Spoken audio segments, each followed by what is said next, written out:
Nerd For You é o seu lugar. Da risada e cultura você vai encontrar. Jogos, filmes, HQs e muito mais. Com a gente o tédio não tem paz.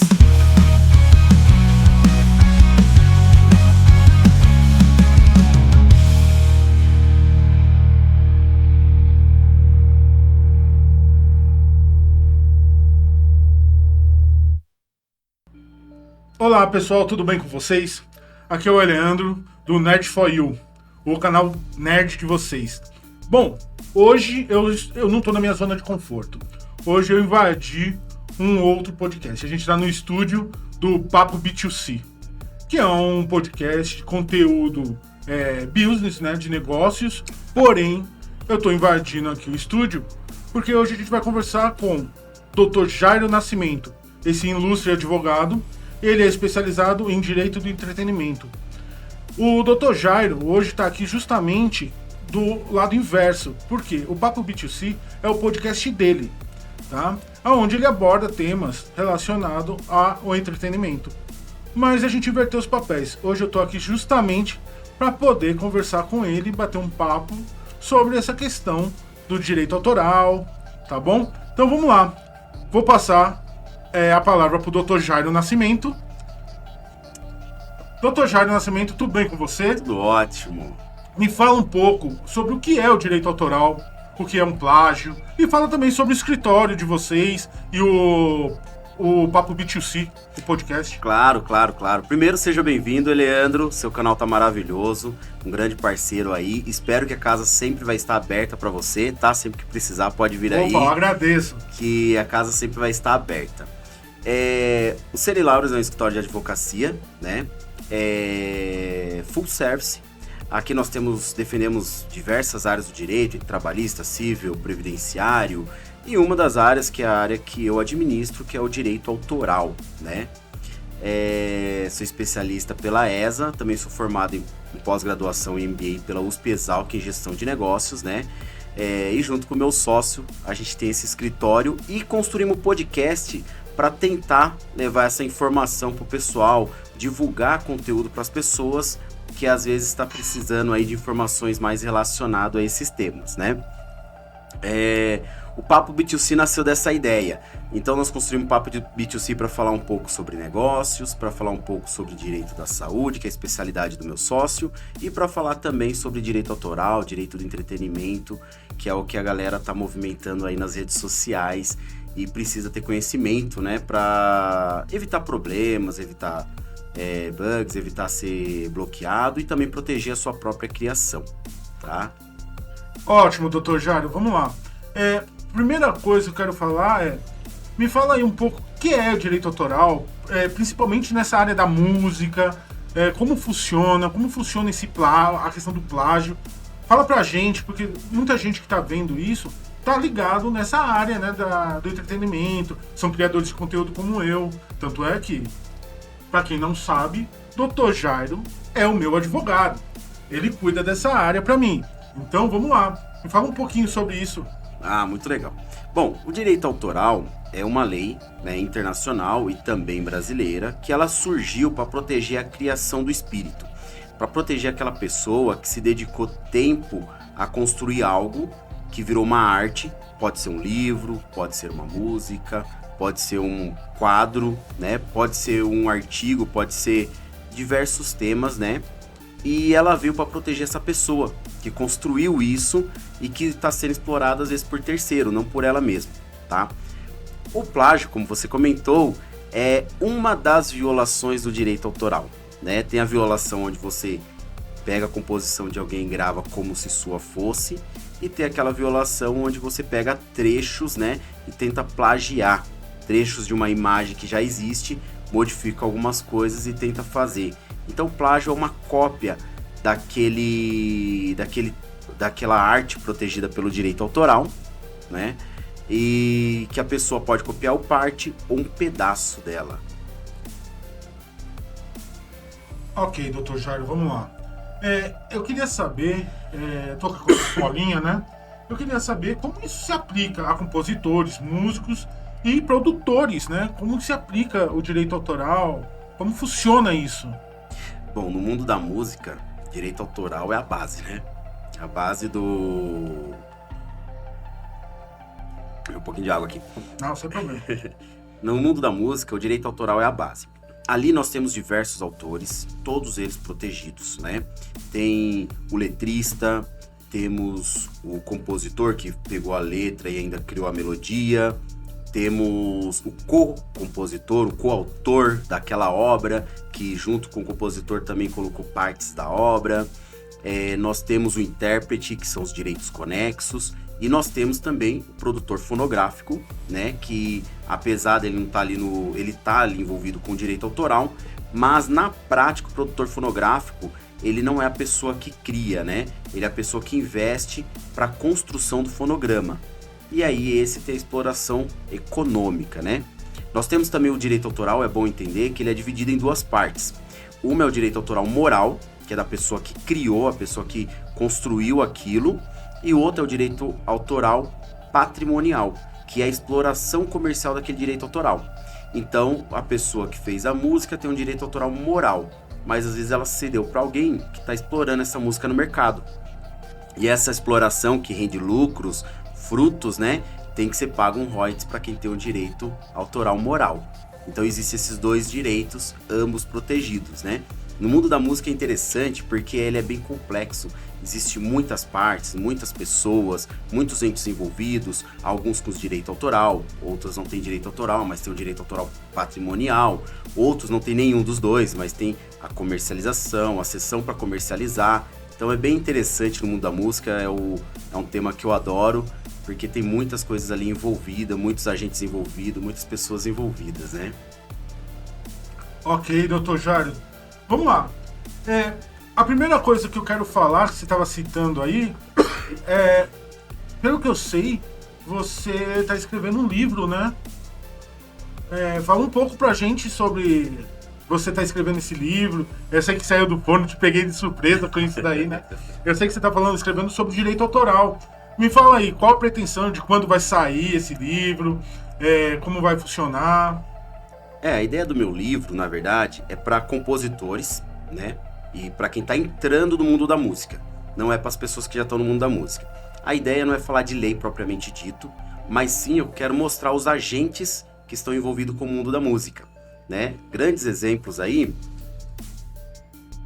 nós temos, por exemplo, a divisão do produtor musical, produtor fonográfico, a editora, a gravadora, o intérprete, os instrumentistas, né, os letristas. Então, assim, é uma cadeia enorme dentro do mundo da música. E a ideia desse livro é trazer para as pessoas que estão entrando no mundo da música, né, começando a compor agora, ou tem a sua banda, ou é um intérprete, né, tá aí no mercado, para ele entender um pouquinho o cenário, quem são os agentes, quem é o ECAD, quem é a associação, quem é a editora, para que eles servem, qual a função de cada um deles dentro, por que eles são importantes ou não são importantes, qual o momento deles ser importante, né? Eu vejo que isso é bem complexo, né? Essa escrita desse livro vai vir a calhar. Principalmente que hoje a gente vive num mundo digital, né? Hoje a gente vive cercado por esse tipo de situações. Tem muita gente aí tentando ganhar em cima do próximo, né? Vamos dizer dessa maneira. Eu sei que tem muitas brigas por baixo do tapete aí sobre direitos autorais. Mas aí é onde entra a minha próxima pergunta. Aonde se aplica, como o artista consegue se defender desse tipo de problema, né? De direitos autorais? Como ele se defende disso? O que ele tem que fazer? Assim, o direito autoral, diferente do direito da propriedade industrial, a propriedade industrial ela vai defender aquela pessoa que registrou, né? Lá no INPI. Direito autoral não. Ele prevê a anterioridade, aquela pessoa que tem prova.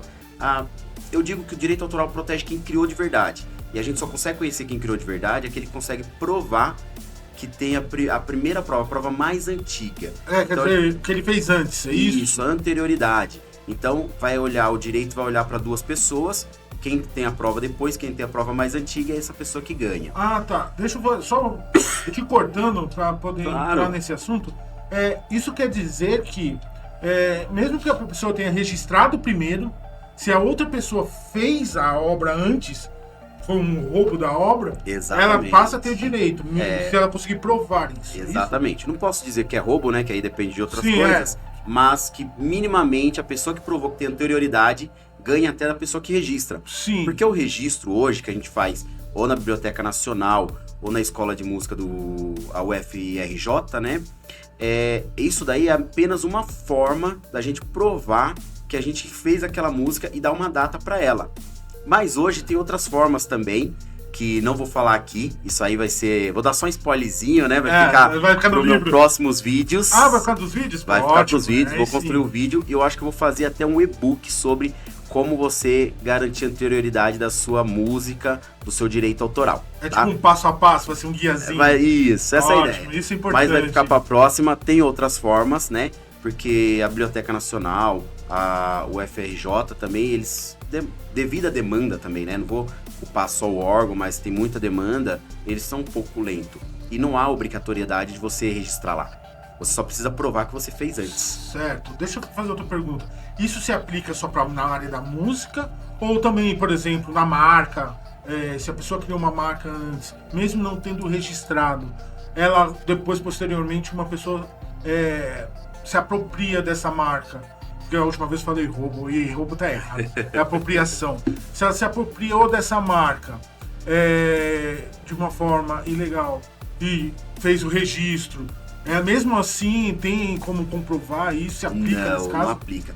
A marca, ela tá prevista na propriedade industrial. Ah, então a marca, ela segue aquela regra de quem registrou primeiro.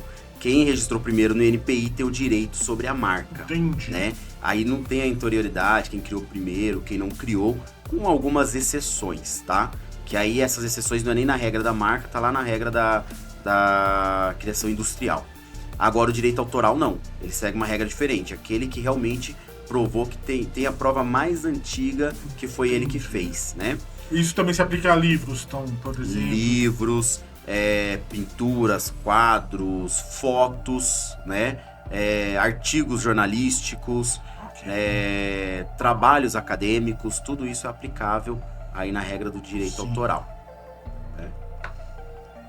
Bom, Dr. Jairo, onde se aplica realmente o plágio? Porque muita gente não sabe, você falou, mas assim, muita gente não sabe o que é um plágio, entendeu? Como funciona um plágio, porque é uma violação, como você disse anteriormente. Mas onde se aplica isso? O que é essa violação? Tem algum exemplo pra gente poder... Vários.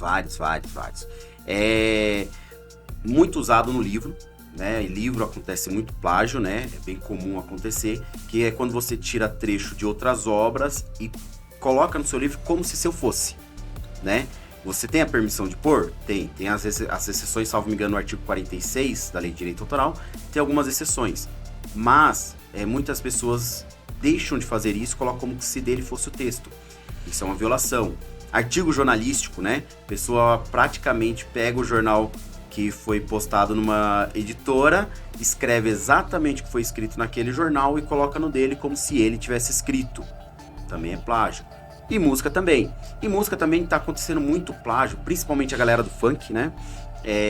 Aí eu já não diria que seria plágio, na verdade. Seria uma gravação não autorizada. Aí não chega a ser um plágio, porque realmente ele copiou a música inteira, só que ele interpretou da sua forma, criando a sua batida, o seu ritmo, Ele mudou meio que o arranjo. Mudou o arranjo da música e refez a música e colocou sem dar os créditos, sem autorização. Então tem bastante. Antigamente era muito comum no forró, né? Quem lembra lá dos anos 90, 2000? É porque também o forró vem daquele negócio de fazer aqueles bailes, né? De pracinha, né? Então eles pegavam qualquer coisa, os músicos, eles se apropriavam de forma... Muito. E vários cantores famosíssimos e grandes cantores, né? Pegavam música sem autorização, música do sertanejo, música do MPB, e copiavam, simplesmente cantava na versão deles, fazia uma nova interpretação naquela música, só que sem autorização. Então isso é uma não autorização. O plágio já tá quando você escreve uma música e dentro da sua música você coloca trecho de outra música. Entendi. Isso também acontece bastante, né? E gera alguns processos. No Brasil a gente teve o caso do Roberto Carlos versus Sebastião ou alguma coisa, não vou me lembrar agora, Uhum. que foi uma das músicas dele, que é Locutoras de Amor. Locutoras de Amor. É uma das Entendi. músicas dele que teve uma discussão ali com relação a plágio, né? Mas é muito comum acontecer Se às não me vezes. engano, ele cita um trecho da música do Roberto, né? O Roberto cita o trecho da música de Sebastião. Ah, entendi. Então houve essa discussão aí, não sei o desfecho também, não acompanhei o Sim, desfecho, né? Mas tem artista que pede permissão, né? O grande exemplo é a música Teodoro Sampaio, que ele põe um trecho ali da música do Roberto Carlos, só que ele teve autorização para pôr aquele trecho, né? Ele, se você pegar a discografia, né? A fonograma, ele tem lá a indicação de que aquela parte é do Roberto Carlos, né? Tem ele lá no meio da música. Então, Entendi. quando tem autorização, não há problema. Só há problema quando não tem autorização. Tá, outra pergunta, Dr. Jardim. A gente tá falando aqui sobre direito autoral, plágio. Pelo que eu vi, isso também se aplica na moda, principalmente, né? Moda acontece muito sobre as estampas. Eu, como você acompanha o meu processo, né? Eu sou jornalista, radialista. E hoje eu tô montando uma marquinha de roupa, né? Uma grifezinha aí pro meus... pro pessoal que Seus acompanha- nerds. pros meus nerds aí que acompanham junto comigo, né? Pra poder melhorar a nossa sociedade nerdística, né? Isso. Então, o que acontece? Eu tô montando essas questões e eu venho estudando essa questão do plágio, né? E como funciona, as permissões, o que eu posso fazer, o que eu não posso. Ah, sim, na moda também tem bastante isso, né? Na moda a gente tem, além do plágio, o mundo da moda ele é interessante porque ele mistura a propriedade industrial com o direito autoral. Então você tem o plágio, que é replicar a arte de alguém em uma camisa, por exemplo, mas você também tem a violação da propriedade industrial, que é o desenho, às vezes, de um calçado, né? Ou o desenho de um corte de uma calça, ou de uma um marca, corte de né? um vestido, né? Uma marca também, Por que aí já exemplo, entra na falsificação Sim, até, porque né? o cara coloca lá a marca da Chevrolet, supostamente. Aí, Exatamente. isso não pode. Ou Marvel, né? Marvel, Que é uma marca, né? uma registrada. marca registrada que não pode estar ali dentro de uma camiseta sem a autorização deles. Com autorização tudo pode, sem autorização nada Sim, pode. sim.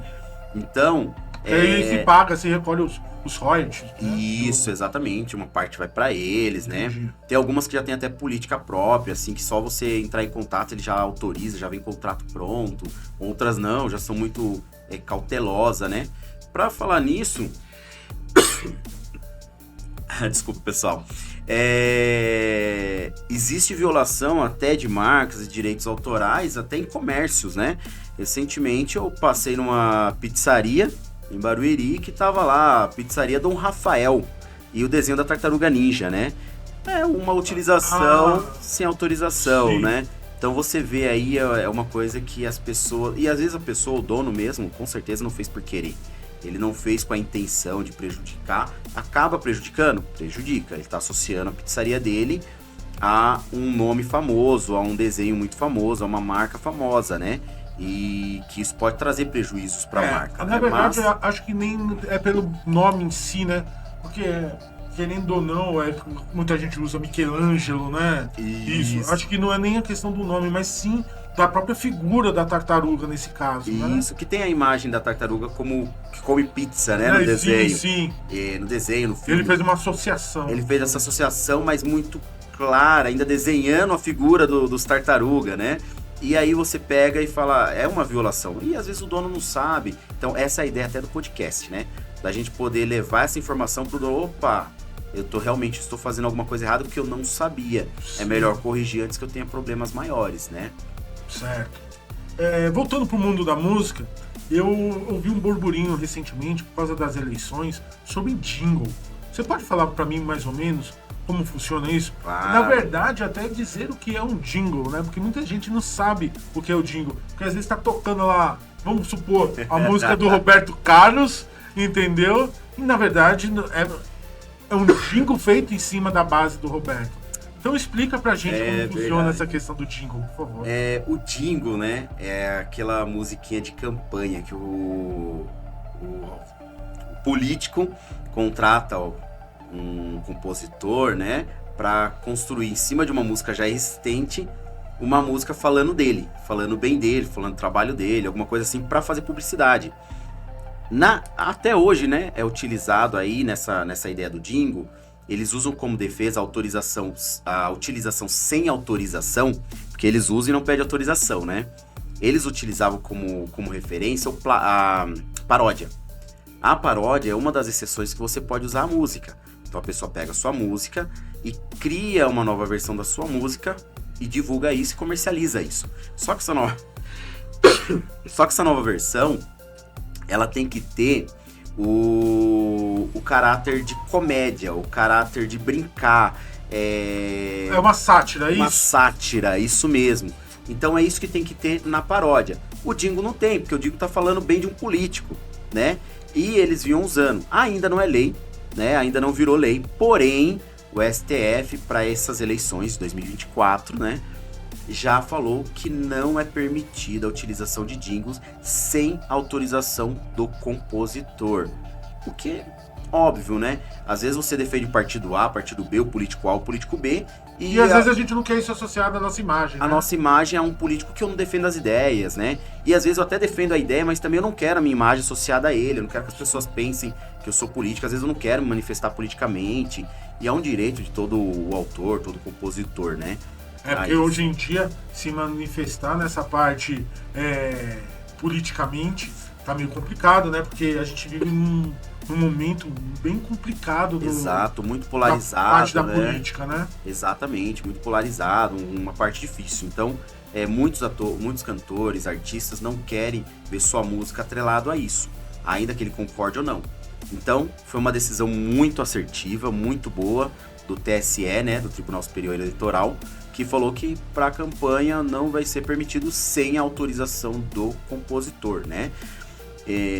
Ainda tem projeto de lei, né? Não foi aprovado ainda, está tramitando, e eu que defendo os compositores, defendo os artistas, tô torcendo para que seja aprovado, que realmente, para poder fazer um jingle com a minha música, com o meu direito autoral, tenha que me pagar royalties e eu tenha que autorizar. Então né? você acha que isso é uma tendência pro futuro? Acredito Começou que agora, mas você acha que isso vai ser a vero Sim. daqui pro futuro? Já tem projeto de lei, já tá tramitando. Sim. Eu acredito que seja aprovado, né? Tô torcendo para que seja aprovado, né? Infelizmente quem vai votar são os políticos, ou seja, são as pessoas que vão ser afetadas por essa lei, mas eu torço aí para que passe essa lei e a gente possa ter essa proibição de ter a imagem do ator, do compositor, né, ou do artista associado a uma pessoa que ele não quer. E outro, tem que respeitar, né, o artista, né? Exatamente. Não é de qualquer jeito que funcionam as coisas, né? Exatamente. É que aqui no Brasil a gente costuma pegar uma brecha da lei para poder se apropriar de alguma forma de algo que não é nosso. Exatamente. Eu queria fazer outra pergunta dentro do jingle, Claro. que não tá dentro dos nossos... do que a gente estava conversando anteriormente, mas é sobre inteligência artificial no jingle. Hoje está muito comum isso. Bastante. E isso está afetando a indústria da música. Pelo que eu vi, muitos compositores estão sendo afetados por essas questões de inteligência artificial. Eu não sou contra. Vou ser franco com você, Dr. Jardim. Eu acho que isso pode ser uma ferramenta para auxiliar esses compositores, né? Sim. Por deixar o trabalho dele, de certa forma, mais fácil. Mas e aí, o que o senhor acha? Como que na cabeça do Dr. Jardim funciona essa questão da IA na música ou no trabalho em geral? Essa ideia da IA na composição, vamos falar do jingle, né? Foi até uma portas abertas para pessoas até que não era da música poder ganhar um dinheiro, né? Criando jingle para esses políticos, né? E com isso, né, com essa criação de jingle e tudo mais, acabaram ganhando um dinheiro e tudo mais. Só que é importante lembrar que o direito autoral é previsto que ele é a criação pelo ser humano, por uma pessoa física, e uma criação da alma, não é a criação de uma máquina, né? Não vou dizer aqui que é certo, é errado, quem estou aqui para julgar. Só que o nosso direito autoral ainda é muito arcaico, salvo me engano é de 98. Não tinha ainda essa questão da inteligência, né? Ninguém pensava em inteligência artificial. Quando ele foi aprovado, ele já estava atrasado, né? Quando veio, não tinha streaming, né, na época, hoje já temos. Então, quando ele foi construído, já estava atrasado. Imagine hoje, né? Com inteligência artificial, muita coisa. Então, precisamos evoluir, precisamos melhorar. Tem já projetos de leis aí tramitando, vamos ver o que vai acontecer, né? Então, precisamos evoluir para algumas coisas. Porém, dizendo sobre a lei hoje, sobre o que a lei é hoje, né? Hoje você não pode criar algo na inteligência artificial e falar que é seu, né? Além de ser desleal, é ilegal. Né? Você está se apropriando de uma coisa que você não criou. Então não existe direito autoral aí nessa criação por inteligência artificial. Porém, algumas inteligências artificiais permitem a comercialização da sua criação por ela. Né? Entendi. O Suno, por exemplo, na modalidade gratuita você não pode comercializar, só pode usar para você. Na versões paga, você já pode comercializar. Então, Entendi. nada impede de você vender. O que você não pode fazer? Você não pode registrar como dono daquela música, você não pode registrar como Mas arte. se eu escrevi a letra e usei a inteligência para compor o som, Você pode ser titular do direito autoral da Da letra. entendi. Da letra, que é a sua criação, Sim. não do som, tá?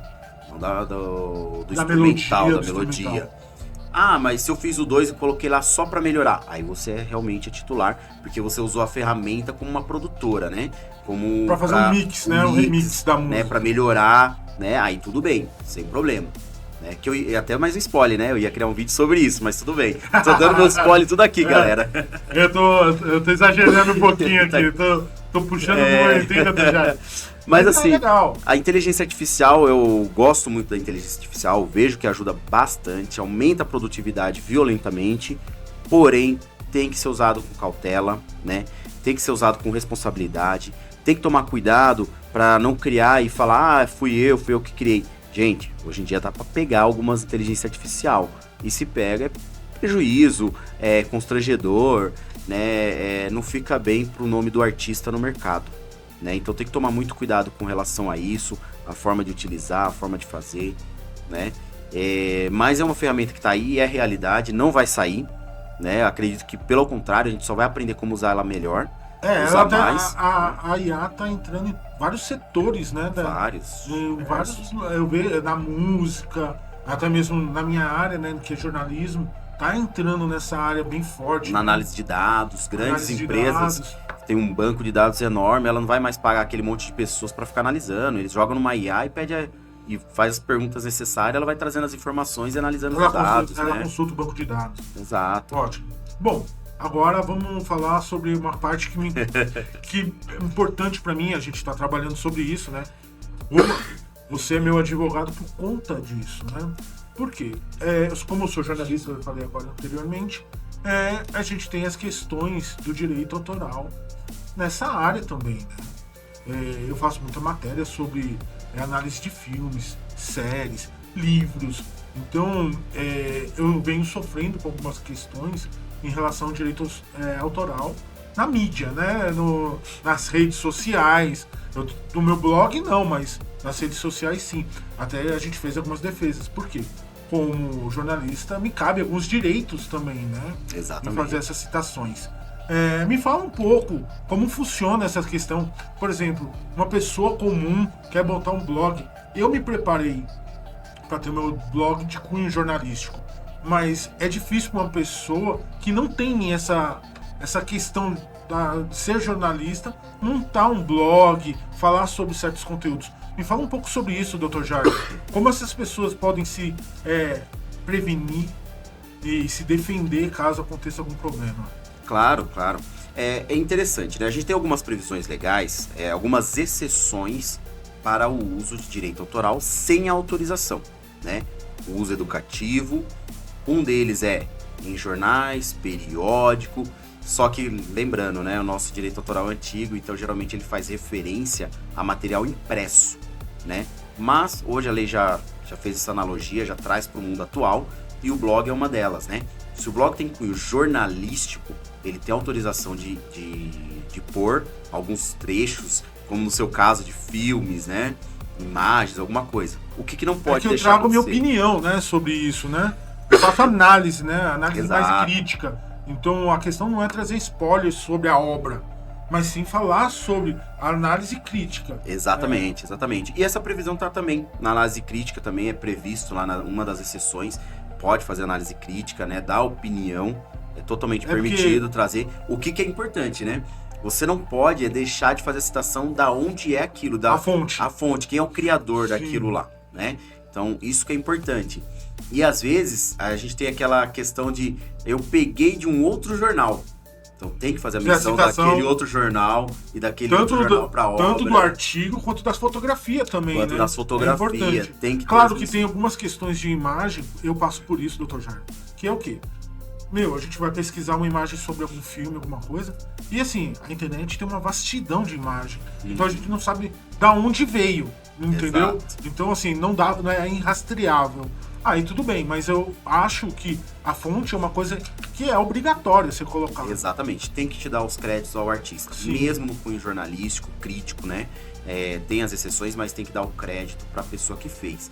Lógico, também tem que tomar cuidado com as críticas, né? Tem que ser feito de forma moderada, né? Sim, porque a gente paga, querendo ou não, a gente tem a responsabilidade do que a gente fala. Exatamente. A gente tem que arcar com essa responsabilidade. E isso permite a outra pessoa o direito de resposta, né? Sim. Então, uma crítica mal feita pode ocasionar o direito de resposta na mesma proporção que às vezes o jornalista também não gosta. Sim. Mas é um direito também do autor, né? Do direito detentor, autoral, né? Detentor do direito. Então, é isso que tem que tomar cuidado.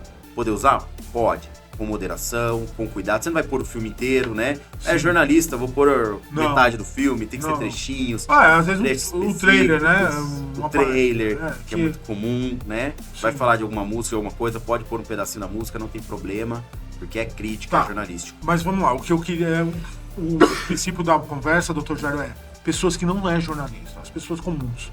Você, uma pessoa tipo o meu filho, quer montar um blog, ele pode montar, até onde ele pode ir. Essa é uma questão que as pessoas não sabem. E quando vê, às vezes, parece um processo, né? É que a lei, ela não se refere à pessoa, ela se refere ao cunho, à intenção, né? Então, se a intenção é de crítica, um blog de crítica, permitido. Mas ele não sou jornalista. Não tem problema, porque a ideia é crítica. Agora, a intenção é plagiar, a intenção é pôr o direito violando o direito autoral. Se a intenção é essa, é proibido. Aí não pode.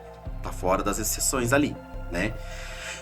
Então não tá muito vinculado com a pessoa, mas sim com o que é. Lógico, sempre respeitando, colocando ali de quem que é, de onde tirou as fontes, o detentor daquele direito, pra não ter problema. Ok. Né? Ok. Então, Dr. Jairo, a última parte do nosso episódio é qual o conselho que o doutor dá para as pessoas que estão sofrendo ou que não querem ter problemas com direitos autorais, entendeu? Para os músicos, para os artistas também, se prevenir para não ter sua obra, vamos dizer, usada indevidamente. Sim. Então, fala pra gente aí como a gente pode se defender disso. Bom, para se defender, primeira coisa, peça autorização. Tem dúvida? Pede autorização. Mas tem previsão aqui, mas eu tô com dúvida. Tá com dúvida, pede autorização, esse é o principal. Antigamente, tudo bem, tinha muitas violações antigas, porque era difícil você achar quem que era o detentor. Hoje você dá um Google, né? Vou pôr um pedacinho de uma música, você vai no Spotify lá, você já tem o compositor, o intérprete, tem tudo ali, né? Todas as informações, né? Então você dá um Google, é muito fácil de achar. Na dúvida, autorização.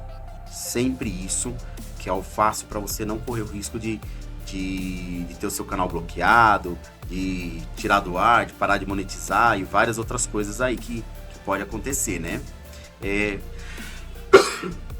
Agora, também tem que proteger a sua própria obra. Criar elementos de anterioridade, né? Dando um spoiler, a internet é uma forma dela de construir. Eu sempre trazendo aqui, forçando você a dar uns spoilers. Forçando a barra, né? Do que eu vou fazer no meu próximo vídeo, criar meu e-book. A internet é uma delas. Você construiu algo e pôs na internet, tem a data da sua criação, a data da postagem, tem tudo. É uma forma de proteger. Então, sempre criando provas que foi você que fez, da anterioridade e de várias outras formas que você consegue fazer aí para proteger sua obra. Isso é o que é importante. Bom. E, lógico, o mais importante de todos, consulta um advogado, sempre. Consulta um advogado que ele vai saber te orientar. Bom, Dr. Jairo, eu quero agradecer muito a você ter me recebido aqui no seu podcast, a ter dado esse espaço A casa tá sempre aberta. para mim poder conversar com você a respeito disso, porque uma coisa é a gente conversar, eu sendo seu cliente, né? Outra coisa, eu estar aqui na posição de apresentador do seu podcast, para mim tá sendo maravilhoso, tá? Espero que me chame mais vezes. Ah, Tô com aqui pra certeza. isso, tá bom? Para vocês que estão acompanhando aqui a gente, esse é o primeiro de muitos vídeos, eu espero, dentro do Papo B2C, tá? Se inscreva no canal, nos 2 canais, tá bom? Acompanhem, procure saber sobre o lançamento do livro do Dr. Jairo, tá? E ficamos por aqui, até a próxima. Valeu, pessoal. Obrigado.